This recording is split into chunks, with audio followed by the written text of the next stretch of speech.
한국기독교목회자협의회와 한국기독교언론포럼이 개신교인을 대상으로 코로나19가 한국교회에 미친 영향에 대해 조사를 벌였습니다.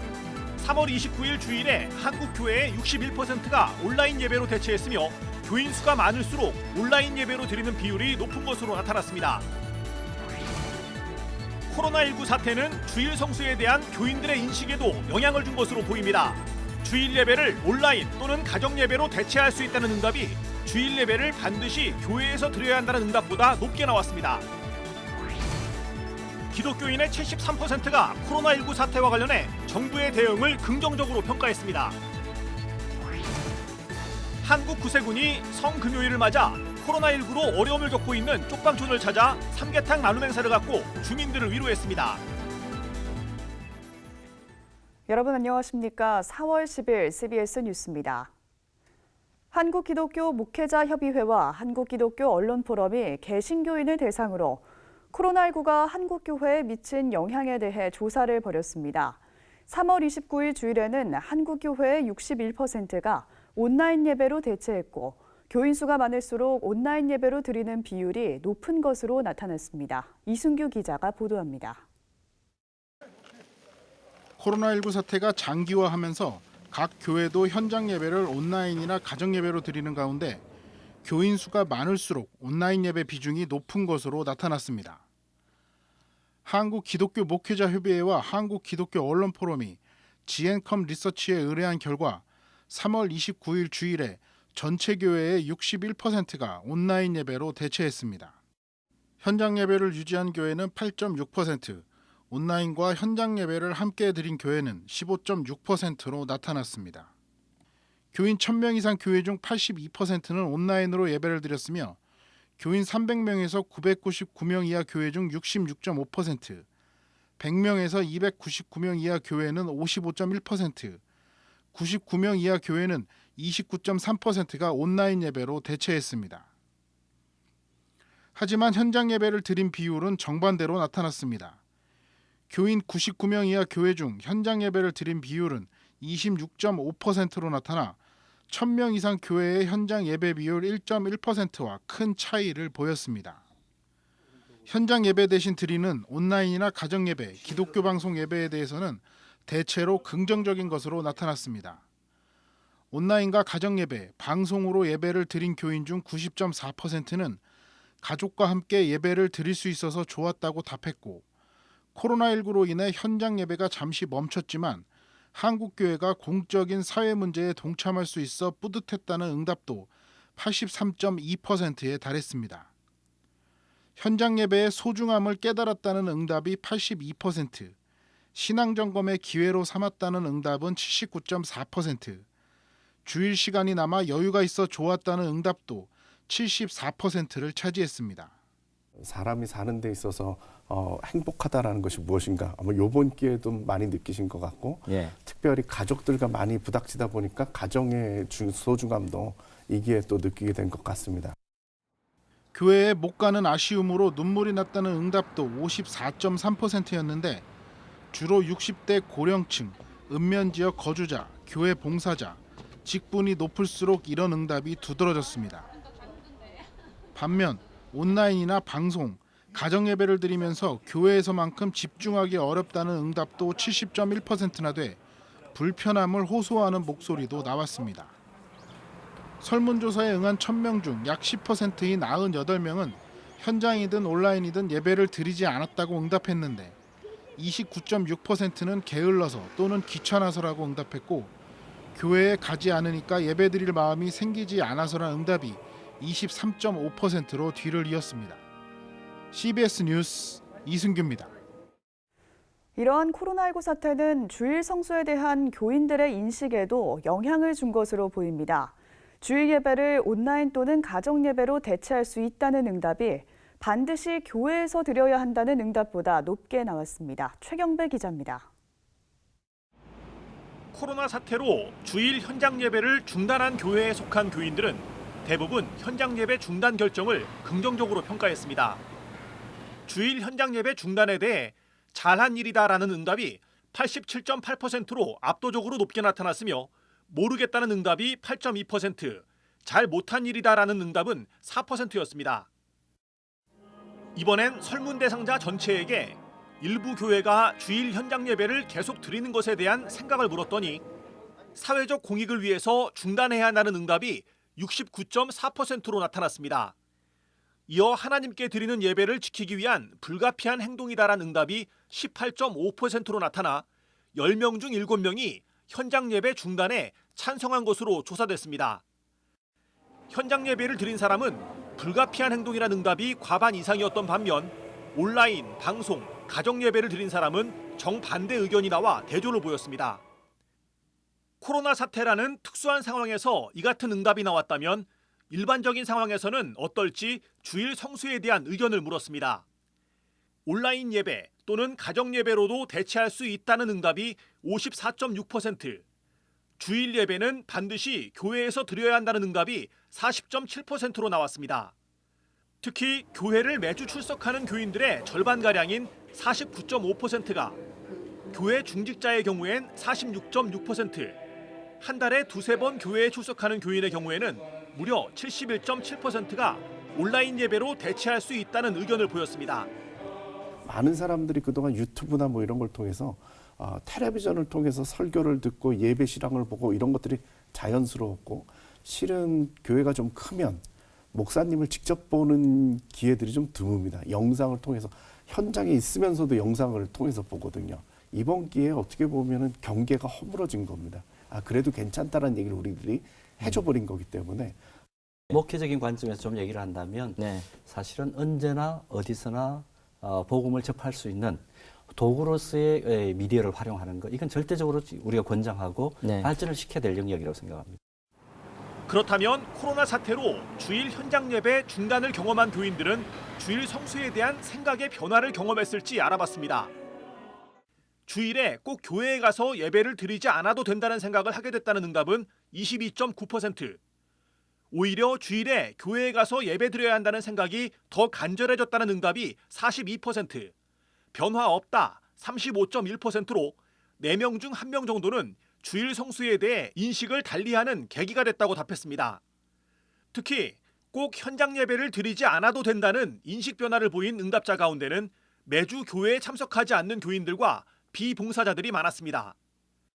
부활절에 출석교회에서 현장 예배를 드릴 경우 참석할지 여부를 물은 결과 교회에 가서 예배를 드리겠다는 응답은 17.5%, 아직 불안해서 온라인 가정 예배를 드리겠다는 응답이 58.4%로 나타났습니다. CBS 뉴스 최경배입니다. 이번 조사에서 기독교인의 73%가 코로나19 사태와 관련해 정부의 대응을 긍정적으로 평가했습니다. 교회의 대응보다 정부 대응에 대한 평가가 더 높았습니다. 천수연 기자가 보도합니다. 이번 코로나19 사태와 관련해 정부의 대응에 어떻게 생각하는지 물었습니다. 응답자 4명 가운데 3명 가까이가 긍정적인 평가를 했습니다. 27%가 아주 잘하고 있다, 46%는 어느 정도 잘하고 있다고 답하는 등 긍정적인 평가가 73%에 달했습니다. 긍정평가자는 남성보다 여성이 높았고 연령별로는 사회활동이 활발한 40대에서 가장 높았습니다. 부정적인 평가는 25%로 나타났습니다. 부정평가는 여성보다 남성에게서 높았고 연령별로는 60대 이상이 가장 높은 것으로 조사됐습니다. 교회의 코로나19 대응에 대해서도 10명 중 6명 가까이가 긍정적으로 평가했습니다. 조사 대상자의 68%는 교회가 방역과 감염 예방 수칙을 잘 지키고 있다고 평가했고 62%는 예배나 모임을 자제한 데 대해서 긍정적으로 답변했습니다. 코로나19 이후의 신앙생활의 변화 가능성과 관련해서 85%는 예전처럼 교회에 출석해 예배 드릴 것 같다고 답했습니다. 12.5%는 필요한 경우 교회에 가지 않고 온라인 예배를 드리거나 기독교 방송 예배를 드릴 것 같다고 말했습니다. 교회의 온라인 헌금 방식에 대해서 61%는 찬성 의견을 나타냈으며 반대하는 의견은 21%로 19%는 잘 모르겠다고 응답했습니다. 코로나 사태를 겪으면서 한국교회가 관심을 가져야 할 주제로는 실생활에서의 신앙 실천으로 의식 전환, 예배의 본질 정립, 교회의 공적인 사회적 역할, 이단 척결 등을 꼽았습니다. 코로나19 이후 다음 세대 신앙교육에 대한 의견으로 부모와 자녀 간의 신앙적 대화와 친밀감이 필요하다는 의견이 가장 많았습니다.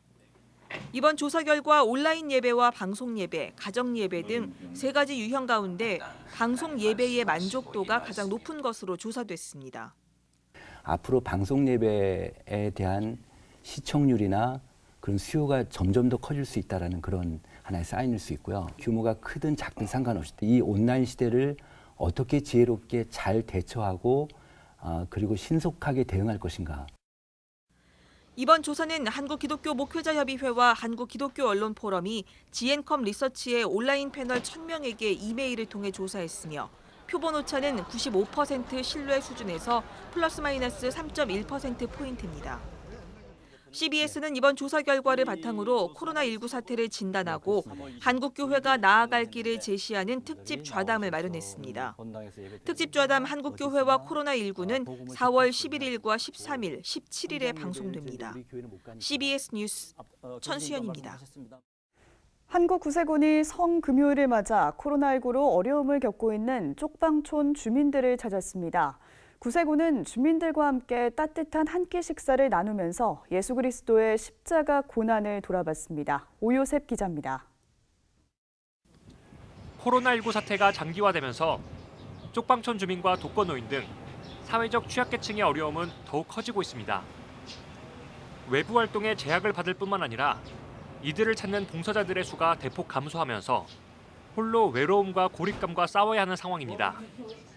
이런 가운데 한국구세군은 성금요일을 맞아 서울 돈이동과 남대문 지역 쪽방촌 주민들을 방문해 위로와 응원의 메시지를 건네며 따뜻한 한 끼 식사를 나눴습니다. 성금요일을 맞아서 우리가 무엇인가 그래도 우리 이웃을 위해서 우리를 사랑하신 하나님을 위해서 할 수 있는 일이 있지 않겠는가를 찾다가 오늘 쪽방촌 봉사에 나서기로 하였습니다. 섬기는 마음으로 하나님의 사랑을 전하는 마음으로 그리고 부활의 승리를 함께 만끽할 수 있는 그런 날로 만들기 위해서 저희가 작은 정성을 모아서 하나님 앞에서 이웃과 더불어란 주제로 진행된 이번 행사는 예수 그리스도의 십자가 고난의 의미를 묵상하며 그 사랑을 우리 주위에 고통받는 이웃에게 전하기 위해 마련됐습니다. 쪽방촌 주민들의 건강을 위한 보양식 삼계탕과 부활절 계란, 간식들을 꾸러미에 담아 전달했습니다. 마스크와 손 소독제 등 감염병 예방을 위한 방역용품도 함께 담겼습니다. 구세군 사관들은 쪽방촌 주민 800여 가구에 음식 꾸러미를 전달하면서 주민들에게 용기와 희망의 메시지를 전했습니다. 식사 잘 하시고 건강 잘 챙기시기 바랍니다. 네, 감사합니다. 예. 주민들은 최근 코로나 사태로 많은 어려움을 겪고 있다며 이번 방문이 큰 힘이 됐다고 말했습니다. 고맙습니다. 이게 한 번도 못 먹어봤어. 바깥에 일찍 나가도 못 오고 방에서만 입고 살고 있네요. 찾아오셔서 고맙습니다. 고맙죠.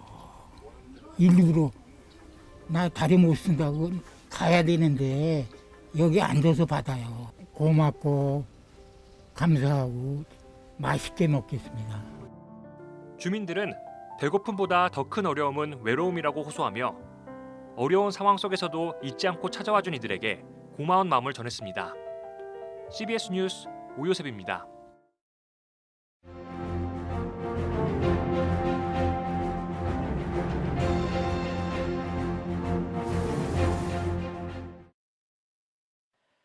사전 투표가 실시되면서 4.15 총선 투표가 시작됐습니다.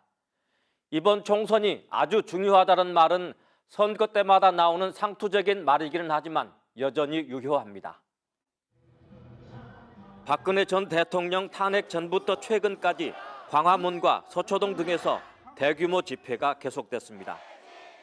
보수 측의 광화문 집회에는 전광훈 목사가 주도하면서 많은 기독교인들도 참여했습니다. 진보 측의 집회도 마찬가지입니다. 그런데 대규모 혹은 소규모 집회는 정책 당국의 압력이 될 수는 있지만 집회 참가자들이 정책을 결정하는 것은 아닙니다. 국회의원 투표는 법을 만드는 대표를 결정하는 것이기 때문에 집회보다는 훨씬 더 직접적인 정치 행위입니다. 광화문과 서초동 등 일련의 집회에서 드러난 현상들이 총선을 앞두고 다른 형태로 재현되고 있습니다. 대규모 집회는 열리지 않지만 집회에서 나타난 정치적인 구호들을 표현한 글과 동영상들이 사회 관계망 서비스에 나돌고 있습니다. SNS에 유포되는 상당수의 가짜 뉴스는 기독교인이 기독교의 이름으로 유포하고 있습니다. 기독교인들은 기독교인이 권유하는 후보에 투표할 것이라는 선입견을 반영한 것입니다. 실제로 정당의 다수 후보가 아닌 특정 개인이 후보로 나선 대통령 선거에서는 기독교 후보 투표 운동이 벌어지기도 했습니다. 그럼에도 불구하고 역대 선거에서 기독교인들이 기독교인 후보에게 투표했다는 근거는 없습니다. 지난 20대 총선에서 기독자유당과 기독당의 비례대표 득표는 75만여 표였습니다. 기독교인 유권자들의 아주 일부만 기독교 정당에 투표했음을 알 수 있습니다. 기독교인은 어떤 후보에게 투표해야 할까?